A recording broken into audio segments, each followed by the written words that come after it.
금성교회 교회 여러분 반갑습니다. 키워드로 보는 성경 9번째 시간입니다. 지난 시간에부터 우리가 성령과 연관된 키워드를 살펴보기 시작했는데요. 저번 주에 성령과 지혜라는 키워드에 이어서 이번 주에는 성령과 임재에 대해서 살펴보려고 합니다. 우리가 성령이라고 말할 때 많은 분들이 사실 성령을 한 가지로만 설명할 수는 없을 거예요. 그 이유는 당연히 성령의 역사가 성경 안에서 그리고 우리의 삶에서 정말 다양하게 펼쳐지기 때문에 단 한 가지만 가지고는 설명할 수가 없는 것이죠. 성령은 능력으로 또 지혜로 역사하시기도 하고 때로는 공동체 의식으로 그리고 우리 가운데 주시는 감정으로 또 예배 가운데 임하시는 영으로 실로 정말 다양하게 역사하고 있기 때문이죠.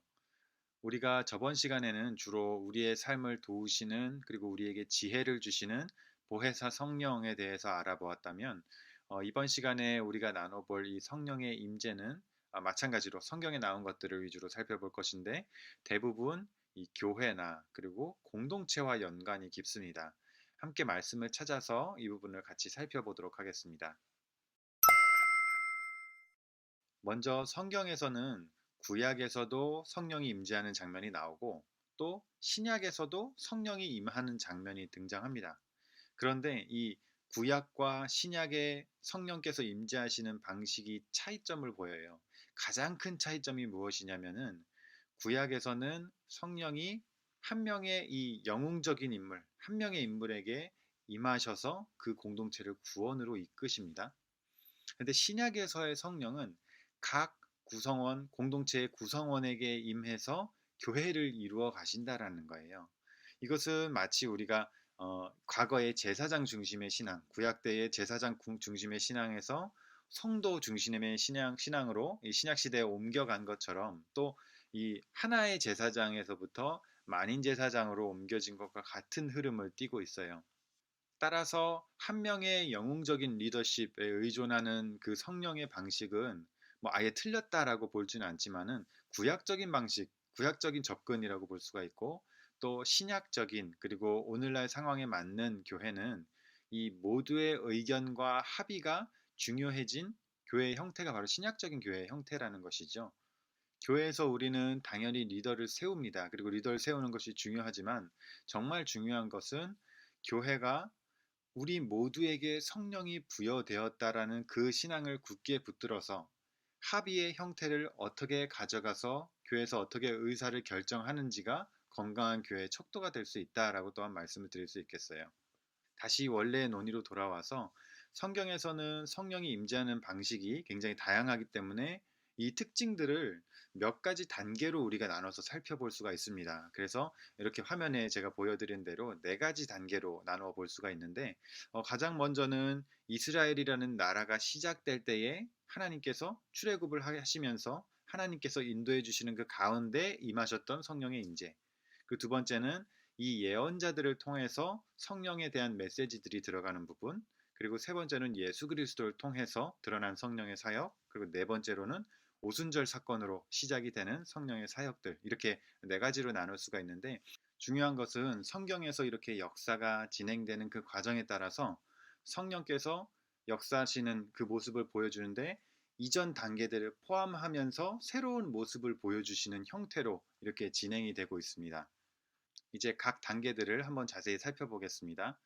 첫 번째 단계는 이스라엘이라는 나라가 세워지는 그 과정에서 하나님의 성령이 어떻게 역사하셨는지를 보여주고 있는 대목인데 성경 안에서는 모세 오경부터 왕정시대 이전까지 즉 사사기와 사무엘상 앞부분까지 이 부분에 해당되는 부분이 바로 이 1단계에 해당하는 지점입니다. 이 단계에서 성령의 임재가 이루어지는 상황은 모두 억압과 해방에 관련되어 있습니다. 이 성령의 임재가 이루어지는 사건들을 한번 살펴보면요. 이집트에서 이스라엘 사람들이 노예로 억압당하며 생활하고 있는 환경이 있지요. 그들의 부르짖음이 하나님께 상달이 됩니다. 그리고 하나님께서는 모세라는 한 명을 세우셔서 그에게 영을 부어주시고 모세를 통하여서 출애굽으로 즉 해방으로 이끌어내시는 것이죠. 그리고 사사시대에도 사정은 마찬가지입니다. 가나안 족속이라든지 또 외부에 있는 암몬이라든지 여러 족속들의 약탈과 또 침략으로 인해서 지배를 당하기도 하고 이스라엘 백성들은 억압을 받게 됩니다. 그런 가정 가운데서 그들은 하나님께 기도를 하게 되죠. 그리고 그런 기도의 응답으로 하나님께서는 각 시대마다 한 명의 사사를 세우십니다. 그래서 이 사사에게 영을 부어 주시고 그리고 그 사사를 통하여서 전쟁에서 승리하게 되는 마침내 해방을 쟁취하게 되는 그런 사건을 담고 있는 것이죠. 사무엘상에 나오는 부분도 마찬가지예요. 블레셋의 공격과 지배로 인해서 억압적인 상황이 지속됩니다. 그리고 하나님께서는 사무엘이라는 그리고 사울이라는 지도자를 세우셔서 그들에게 영을 부어주시고 그들을 통하여서 승리하게 하시고 억압에서 해방으로 바꾸어 주시는 것이죠.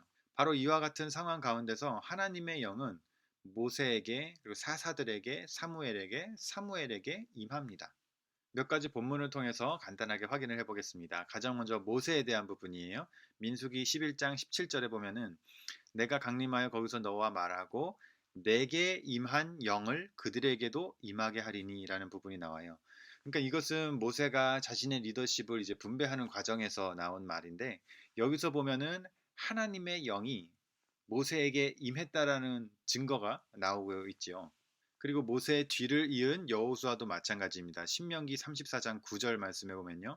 모세가 눈의 아들 여호수아에게 안수하였으므로 그에게 지혜의 영이 충만하니라고 되어 있습니다. 하나님의 영이 그에게 임했다라는 것이죠. 사사들의 경우도 한번 살펴보도록 하겠습니다. 사사기 3장 10절에는 온니엘의 이야기가 나옵니다. 여호와의 영이 그에게 임하셨으므로 그가 이스라엘의 사사가 되어 나가서 싸울 때에 그래서 온니엘의 손이 구산 리사다임을 이기니라라고 되어 있어요. 여기 보시면은 여호와의 영이 그에게 임했다라고 되어 있죠. 기드온의 경우도 마찬가지입니다. 사사기 6장 34절 말씀 여호와의 영이 기드온에게 임하시니 기드온이 나팔을 불매 이렇게 되어 있어요. 입다의 경우도 마찬가지입니다. 사사기 11장 29절 이에 여호와의 영이 입다에게 임하시니 계속해서 임하시니라는 장면이 나오고 있지요. 사사기 15장 14절 말씀입니다. 삼손이 레히의 이름에 블레셋 사람들이 그에게 마주 나가며 소리 지를 때에 여호와의 영이 삼손에게 갑자기 임하심에 그의 팔 위에 밧줄이 불탄 삼과 같이 그의 결박되었던 손에서 떨어진지라. 삼손의 경우는 조금 특이하죠. 여호와의 영이 임하셨을 때 그에게 초자연적인 역사로서 괴력이 생겨나게 되는 거예요. 왕정 시대에도 우리는 비슷한 구분을 발견할 수가 있습니다. 사무엘상 11장 말씀에요.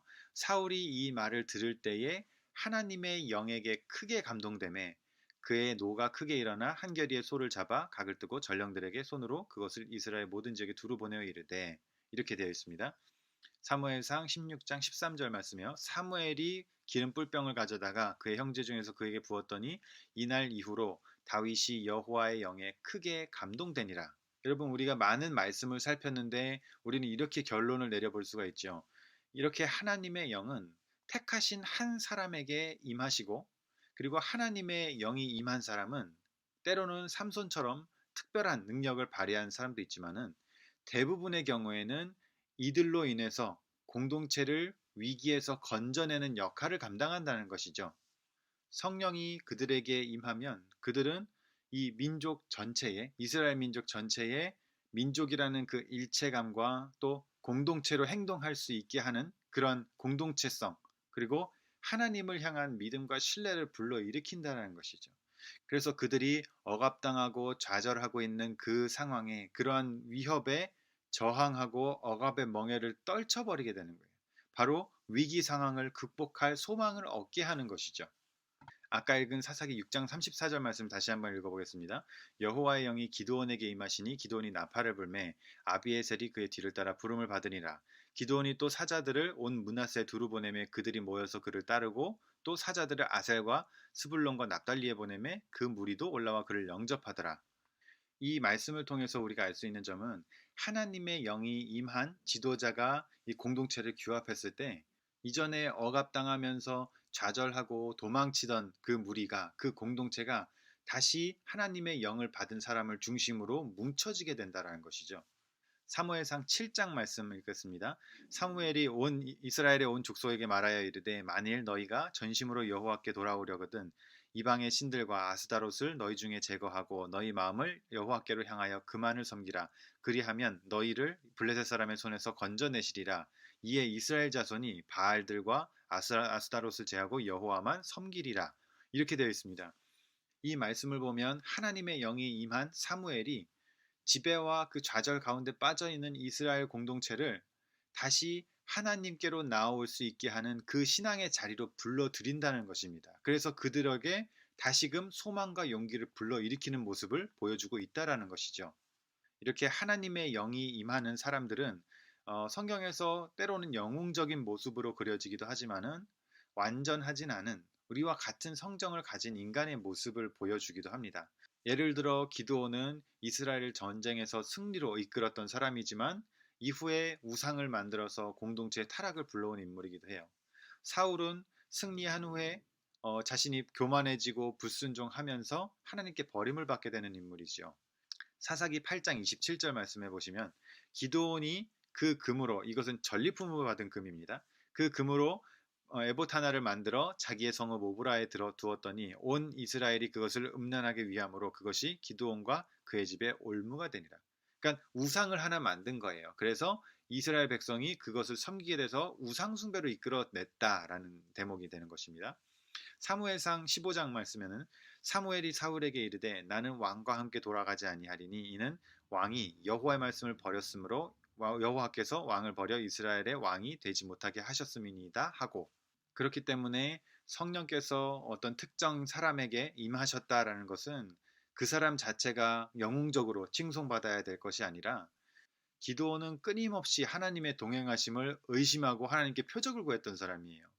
사울은 아주 소심했던 사람에서 나중에는 권력을 의지하는 사람까지 나아가는 인물입니다. 이렇게 지극히 평범하고 또 심지어는 불완전한 사람에게 하나님의 영이 임하시면 그 하나님의 영은 공동체를 일으키고 억압에서 해방으로 이끌어내는 역사를 보여주시는 거예요. 그래서 우리가 여기에서 집중해야 되는 것은 인물에 집중하는 것이 아니라 이렇게 불완전하고 부족한 인간에게 임하신 하나님의 영이 이스라엘 백성을 이끌어내어서 억압에서 해방으로 이끌어내는 그 역사를 보여주신 그 사건, 하나님의 역사에 더 집중이 돼야 한다는 것이죠. 이러한 생각을 가지고 우리가 오늘날의 교회를 바라보게 되면 우리는 꼭 초자연적인 은사를 가져야만 그것이 성령의 임재라고 볼 필요는 없는 거예요.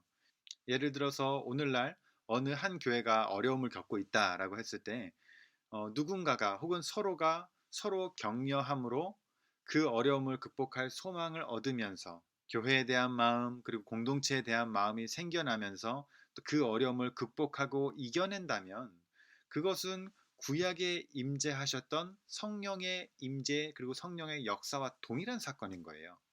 다시 말하자면 구약 시대 그 중에서도 가장 초기의 이스라엘의 이야기에서 등장하는 하나님의 영의 임재라는 것은 아주 특정한 능력의 부여가 그 핵심이 아니라 좌절하고 힘들어하는 공동체에 소망을 불러일으키는, 사탄의 권세와 억압에 눌려있던 자들이 그것에 저항하고 극복할 힘을 더해주는 그 성령의 역사의 핵심이 있다는 거예요. 이런 점에서 우리는 성령이 어떠한 체험적인 부분에서만 혹은 감정적인 부분에서만 이해되는 것이 아니라 현실적인 삶의 관계를 변화시키는 힘이라는 것을 알 수가 있는 것이죠. 앞서 살핀 첫 단계에서는 이 하나님의 영 성령께서 억압 가운데 해방을 가지고 오는 이 구원의 영의 모습이라고 한다면, 이 선지서에서 등장하는 성령의 모습은 우리가 앞서 살핀 모습과는 굉장히 다른 모습으로 펼쳐지게 됩니다. 이렇게 정말 다양한 성령의 모습이 나오기 때문에 성령은 어느 하나의 관점으로만으로 살필 수가 없는 것이기도 하죠. 처음에 이스라엘 백성이 애굽에서 노예 상태였을 때 그리고 계속된 억압을 받고 있을 때에는 성령이 구원하시는 하나님의 영의 모습으로 표현되었습니다. 그리고 나서 이스라엘 백성들이 국가를 이루고 억압에서 벗어난 삶을 살아갈 때에 성령께서는 율법과 의로움 그리고 하나님에 대한 신앙을 가져오는 역사로 표현이 됩니다. 이것은 성도의 삶과 비슷한 부분이 많죠. 성도는 처음에 하나님의 구원하심으로 죄의 억압에서 해방되는 구원의 기쁨을 경험합니다. 그러나 매일매일을 또 억압당하고 해방당하고 억압당하고 해방하는 그런 경험을 하는 것이 아니라 이제 구원받은 성도는 이제 하나님과 맺은 언약으로 그 인격적인 교제의 영향으로 하나님의 말씀을 지키고 예수 그리스도가 보여주신 본을 따라 살 것을 요구받는 것이죠. 따라서 이스라엘 백성은 구원과 해방 이후에 하나님과의 그 언약을 통해서 율법을 지킬 것을, 그리고 의로운 삶을 살아갈 것을 요구받는다는 것이죠. 그리고 성령은 여기에서 이러한 삶을 인도하시는 하나님의 영으로 역사하게 되는 거예요. 그래서 우리가 지난 시간에 살폈던 성령과 율법, 성령과 의로움, 성령과 지혜가 연관되는 부분이 바로 이 대목부터, 이 단계부터 나오기 시작하는 것입니다. 잠언이나 시편 그리고 예언서 등에서 성령은 하나님의 율법을 지키게 하는 의지로, 그리고 의로운 삶을 살길 원하는 그 소망으로, 또 우리에게 그런 것들을 가르쳐 주시고 지혜를 주시는 영으로 나타나게 된다는 것이죠. 그리고 흥미로운 것은 여기서 이 율법, 즉 말씀을 지키는 삶, 그리고 의로운 삶, 그리고 지혜로운 삶의 모델로 소개되는 한 인물이 있어요. 그리고 이 모델로 소개되는 이 한 인물의 방식은 앞서 등장하던 어떤 영웅적인 사사의 모습이나 영웅적인 지도자의 모습과는 정반대, 아주 다른 방식으로 율법과 의로움의 모델을 보여주기 시작합니다. 그 모델이 바로 누굴까요? 메시아예요. 성경이 말하는 메시아는 어떤 강력한 군주의 모습으로 공동체의 변화를 일으키는 인물이 아닙니다. 성경에서 말하는 하나님의 영이 임하신 그 메시아의 모습은 무력한 자의 모습이고, 모든 이들 앞에서 침묵하고 배척당하고 멸시당하는 인물의 모습이에요. 이사야서 42장 말씀을 보겠습니다. 내가 붙드는 나의 종, 내 마음에 기뻐하는 자, 곧 내가 택한 사람을 보라. 내가 나의 영을 그에게 주었은즉 그가 이방의 정의를 베풀리라. 그는 외치지 아니하며 목소리를 높이지 아니하며 그 소리를 거리에 들리게 하지 아니하며 상한 갈대를 꺾지 아니하며 꺼져가는 등불을 끄지 아니하고 진실로 정의를 행할 것이며. 이 말씀에 보면 메시아의 모습은 권위를 가지고 억압에서 해방을 가져오는 그 승리자의 모습에 있는 것이 아니에요. 오히려 약한 자의 모습으로. 이 말씀에 보면 그는 외치지 않습니다. 소리치지 않아요. 상한 갈대를 꺾지 않고 꺼져가는 등불을 끄지 않고, 그러면서 역설적이게도 하나님의 정의를 실현하는 모습입니다. 이사야 53장 말씀을 읽겠습니다. 그는 주 앞에서 자라나기를 연한 순 같고 마른 땅에서 나온 줄기 같아서 고운 모양도 없고 풍채도 없은즉 우리가 보기에 흠모할 만한 아름다운 것이 없도다. 그는 멸시를 받아서 사람에게 실어 버림받았으며 간고를 많이 겪었으며 질고를 아는 자라. 그 마치 사람들에게 얼굴을 가리우고 보지 않음을 받는 자 같아서 멸시를 당하였고 우리도 그를 귀히 여기지 아니하였도다. 그는 실로 우리의 질고를 지고 우리의 슬픔을 당하였거늘 우리는 생각하기를 그는 징벌을 받아서 하나님에게 맞으며 고난을 당한다 하였노라. 7절 말씀에요. 그가 곤욕을 당하여 괴로울 때에도 그 입을 열지 아니하였으며 마치 도수장으로 끌려가는 어린 양과 털 깎는 자 앞에서 잠잠한 양같이 그 입을 열지 아니하였도다. 이 말씀에 보시면 하나님의 영이 임한 메시아의 모습은 어떤 강력한 영웅적인 모습이 아니라 바로 십자가에서 돌아가신 예수님의 모습이라는 것이죠. 그런데 정말 신기한 것은 이런 약자의 모습, 이런 버림받은 자의 모습을 통하여서 변화가 일어나기 시작한다는 것이죠. 에스겔서 36장 26절의 말씀에 보면 또 새 영을 너희 속에 두고 새 마음을 너희에게 주되 너희 육신에서 굳은 마음을 제거하고 부드러운 마음을 줄 것이며. 이것은 하나님 나라의 진리이기도 합니다. 세상은 강하고 영웅적인 사람에 의해서 변화하지 않아요. 낮아지고 배척받고 십자가에서 희생당한 자로부터 감화가 일어나는 거예요. 이것은 역설이죠. 강력한 권위에 복종하는 것이 아니라 낮고 낮은 겸손함에 순종이 생겨나는 거예요. 천국에서는 버림받고 희생당한 자가 가장 높여지고 억압받는 자가 노임을 받고 나중된 자가 먼저 되는 것이죠. 이사야서 40장에 보면은 골짜기마다 도두어지며 산마다 언덕마다 낮아지며 고르지 아니한 곳이 평탄하게 되며 험한 곳이 평지가 될 것이요. 여러분, 골짜기가 도두어지면 어떻게 됩니까? 평평해지죠.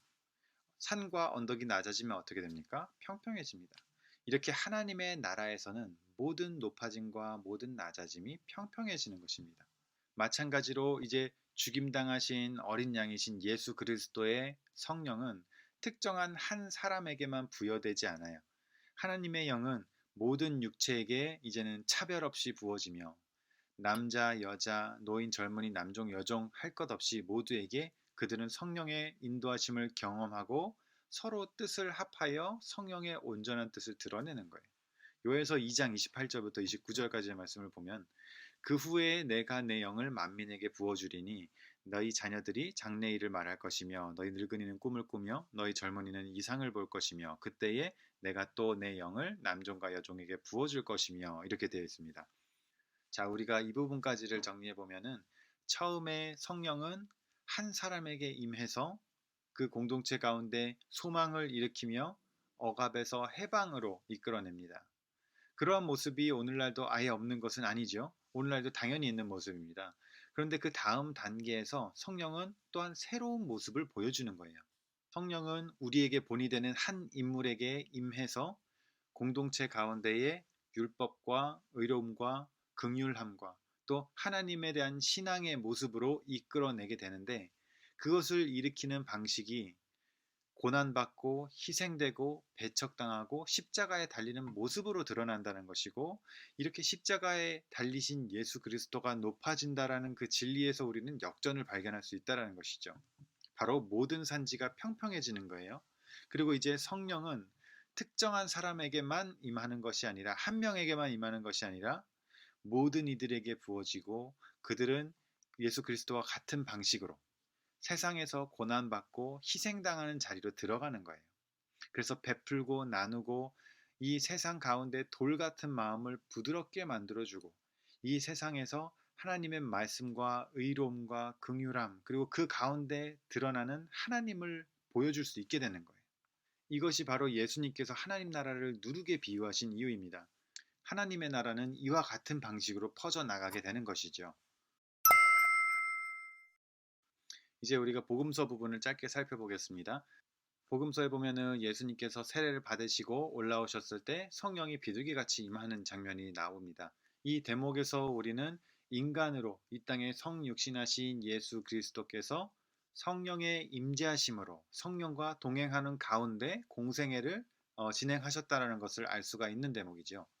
복음서에서 예수님의 모습은 억압에서 해방으로 이끌어내는 구원자의 모습, 그리고 무시당하고 배척받고 희생당하는 가운데서 감화를 이끌어내시는 모습으로, 즉 구약에서 말하고 있는 성령의 전형적인 모습뿐만 아니라 치유와 축기라고 하는 전혀 새로운 모습 또한 보여주십니다.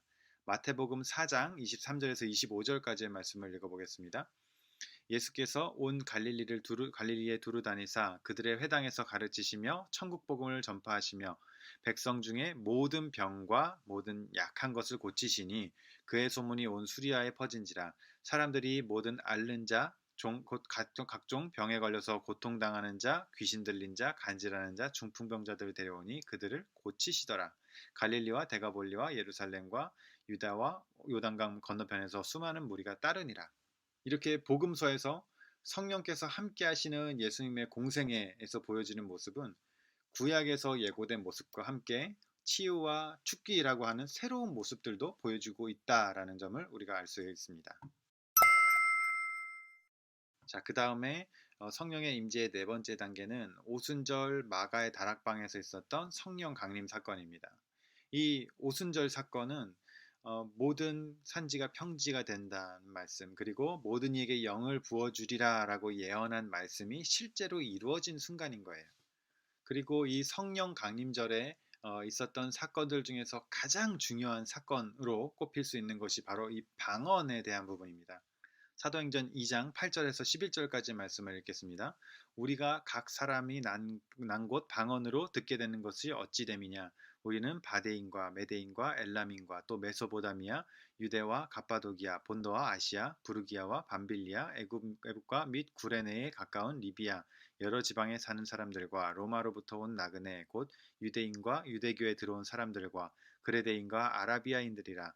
우리가 다 우리의 각 언어로 하나님의 큰 일을 말함을 듣는도다 하고, 여기서 중요한 것은 그들이 하나의 언어를 말하게 되었다는 것이 아니라 각자의 언어, 각자의 지역의 언어를 말하는데 그들이 서로 이해하게 되었다라는 거예요. 성령을 통해서 그들이 각 방언을 말하고 그것을 이해했다는 것은 이 모인 사람들이 다양한 지역적 배경과 다양한 문화, 그런 복합적인 것들을 해체하지 않는 거예요. 그 모든 사람이 모이는 다양성, 모든 사람이 말하는 그 산만함, 그 가운데서 예수 그리스도로 인한 그 일체감을, 우리는 예수 그리스도로 인해 한 가족이 되었다. 즉 그곳에 모인 사람들을 예수 그리스도라는 공동체로 묶어내었다라는 거예요. 이것이 오순절에 있었던 이 방언 사건의 핵심입니다. 그런 점에서 성령이 각 사람에게 임하셨다라는 것은 그들이 갖고 있는 정말 다른 생각, 다양한 배경, 다른 언어를 가진 사람들을 예수 그리스도 안에서 하나로 묶어주는 역할을 했다라는 거예요. 이것은 예수님의 제자들에게서도 이러한 부분을 볼 수가 있습니다. 예수님의 제자들 중에서 이 정치적으로 제일 극단에 있던 두 인물이 있어요. 누구냐면은 마태와 여심당원 시몬입니다. 누가복음 6장 말씀을 한번 읽어보겠습니다. 발금에 그 제자들을 부르사 그 중에서 12를 택하여 사도라 칭하셨으니 곧 베드로라고 이름을 주신 시몬과 그의 동생 안드레와 야고보와 요한과 빌립과 바돌로메와 마태와 도마와 알페오의 아들 야고보와 셀롯이라는 시몬과 야고보의 아들 유다와 예수를 파는 자가 될 가롯 유다라. 여기서 나오는 마태의 원래 직업은 무엇이냐면은 바로 세리입니다. 이 세리는 유대인임에도 불구하고 당시에 이 동족 유대인들의 돈을 걷어서 로마 당국에 바치는, 우리나라로 치면 매국노와 같은 존재들이에요. 그리고 여기 보시면 셀롯이라는 시몬이라는 인물이 나오는데, 이 셀롯은 이제 우리가 다른 옛날 성경에 보시면은 열심당원이라고 표현이 되어 있죠. 이 열심당원들은 우리나라를 따지자면 독립투사들인 거예요. 로마의 요인을 암살하거나 이 매국노를 처단하기도 하고 무력을 사용해서 유다의 독립을 꾀하고자 쟁취하고자 했던 사람들이 바로 이 열심당원이라는 사람들입니다. 그 중에 한 명이 바로 시몬이라는 것이죠. 그렇기 때문에 마테와 이 셀롯이라는 시몬은 정치적으로는 완전히 극단에 있는 인물들이에요. 서로가 서로를 싫어하고 심지어는 죽여야 하는 입장에 있는 인물들이라는 것이죠. 근데 그들이 예수 그리스도를 만나고 예수님의 제자가 되어서 한 제자단 안에서 사도들로 활동했다는 거예요. 초대교회에 있었던 방언 사건, 그리고 예수님의 제자들에서부터 우리가 볼 수 있는 점은 다른 지역, 다른 배경, 다른 생각, 다른 견해를 가진 사람들이 예수 그리스도의 영으로, 즉 성령으로 한 가족이 되고 한 공동체라고 느끼게 되는 거예요. 그렇기 때문에 교회에는 단 하나의 목소리만 있을 수가 없는 거죠. 이 방언 사건으로 봤을 때 이 점은 앞서 나누었던 교회의 의사결정에서도 마찬가지죠. 모든 이들에게 성령이 부어지고 다른 지역과 다른 배경, 다른 출신, 다른 생각을 가진 사람들이 한 곳에 모여서 서로 왁자지껄하게 떠들지만 예수 그리스도라는 한 공동체 의식을 갖고 살아가는 곳, 그것이 바로 교회라는 것입니다. 오늘 강의의 내용을 짧게 정리해보면요. 처음에 성령은 한 영웅적인 인물에게 임해서 공동체 안에서 소망을 일으키면서 억압에서 해방으로 이끌어냈던 모습이 있어요. 그리고 두 번째로 성령은 공동체 가운데 율법, 하나님의 말씀을 지키는 것, 의로움, 그리고 긍휼의 모습, 하나님에 대한 신앙으로 이끌어가는 모습들을 보여주는 그런 역사를 보여주는데, 그 가운데서 한 모델이 나오게 되죠. 바로 메시아라는 모델입니다. 그런데 이 메시아의 방식은 고난받고 희생되고 배척당하고 십자가에 달리는 모습으로 표현이 되고, 그리고 그것이 오히려 이 세상 가운데 감화를 가져오게 된다는 것이죠. 그래서 예수 그리스도의 성령을 받은 이 그리스도인들은 예수 그리스도와 같은 방식으로 이 세상 가운데서 고난받고 희생당하는 자리에 들어가면서 또 베풀기도 하고 나누기도 하면서 그 예수님께서 보여주신 동일한 모습으로 이 세상의 돌 같은 마음을 부드럽게 만드는, 감화를 일으키는, 이것이 바로 하나님 나라의 누룩의 모습이라는 것이죠. 그리고 이러한 모습들이 복음서에서 예수 그리스도를 통해서 명확하게 드러나는데, 특별히 복음서에서는 예수님께서 치유와 축기라는 모습을 또한 새롭게 보여주시기로 했다라는 것이죠. 그리고 네 번째로 우리는 다른 지역, 다른 배경, 다른 생각, 여러 다른 견해를 가진 사람들이 예수 그리스도의 영으로, 성령으로 한 가족이 되고 한 공동체로 세워짐을 받는다라는 것을 또한 알게 되었습니다. 그런 점에서 오늘 강의에서 두드러지는 성령의 모습은 성령은 개인에게도 임하시기도 하지만은 공동체를 이끄시는 또 교회를 이끌어 나가시는 영이기도 하시며 또 더 나아가서 이 사회와 온 세계를 이끌어 나가시는 하나님의 영이다라는 것이죠. 성령은 우리를 한 몸으로 그리고 한 공동체로 느끼게 해주시고 그리고 개인과 공동체가 겪는 어려움을 극복할 소망을 우리 마음 가운데 주시기도 합니다. 그런 점에서 우리는 매 순간 우리가 살아가는 이 순간이 성령의 인도하심이고 소망을 주고 또 붙들어주는 서로가 붙들어주는 그 행위가 바로 성령의 역사이고 성령의 도구가 된다라는 그 사실을 깨닫게 됩니다. 아무쪼록 성령께서 우리를 강하게 붙들어 주셔서 우리 모두가 다 다르고 다른 배경, 다른 출신, 다른 생각을 가지고 있지만 예수 그리스도 안에서 한 가족이라는 것, 그리고 우리가 구약 성경에서 살폈던 것 같이 잘 모이지 못하고 또 모두가 다 같이 어려운 이 코로나 상황 가운데서도 우리가 서로가 서로를 격려하면서 그리고 소망을 붙들면서 이겨내는 삶을 살아가는 우리 모두가 되길 바라면서 강의를 마치겠습니다.